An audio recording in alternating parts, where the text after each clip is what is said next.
এই দেশ আমাদের দেশ, বাপের দেশ, মায়ের দেশ। ভারত মুসলমানের বাপের সম্পত্তি। কার সম্পত্তি? জোরে বলেন, কার সম্পত্তি? আরো জোরে, কার সম্পত্তি? আমাদের বাপের সম্পত্তি হলো ভারত। আসামের মুখ্যমন্ত্রী সাহেব, আপনি মুসলমানকে যতই ভয় দেখান, আল্লাহর কসম, মুসলমান এক আল্লাহ ছাড়া পৃথিবীকে কাপড় দিকে মুসলমান ভয় করে না। মুসলমান করে ভয়? যখন করে, এই দেশের সাথে মুসলমান কোনো সময় গাদ্দারি করতে পারে। এই আসাম, এই ভারত মুসলমানের আত্মার কলিজার ভালোবাসার সম্পদ। সম্পদ না? এই দেশ আমাদের দেশ, বাপের দেশ, মায়ের দেশ। ভারত মুসলমানের বাপের সম্পত্তি। কার সম্পত্তি? জোরে বলেন, কার সম্পত্তি? আরো জোরে, কার সম্পত্তি?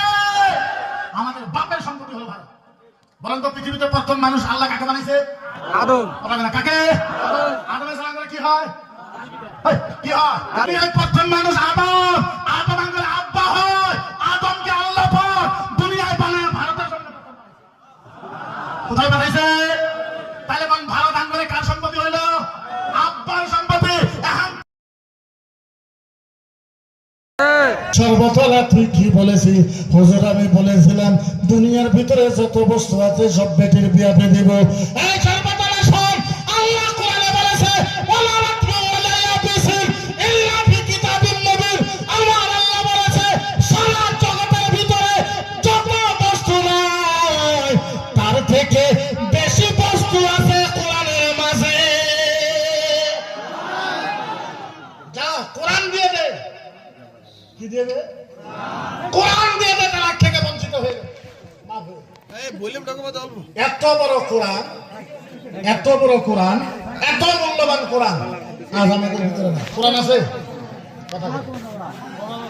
আরো জোরে করে আছে? আরো জোরে করে আছে?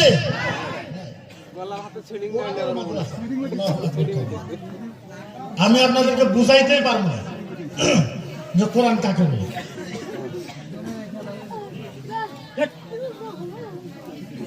আমি আপনাদের বিনম্র ভাবে অনুরোধ করবো, আপনারা ভাগ্যবান যে আপনাদের গ্রামের ভিতরে কোরআন আছে। কোরআন আছে, কোরআন আছে।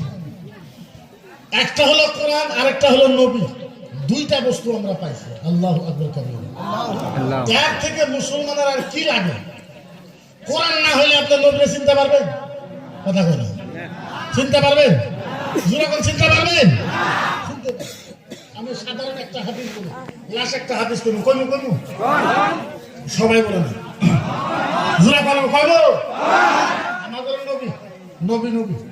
অনেক মানুষ আমারে বলে যে হুজুর আপনি এত এত জিহাদ, এত এই ধরনের কেন করেন, কেন করে?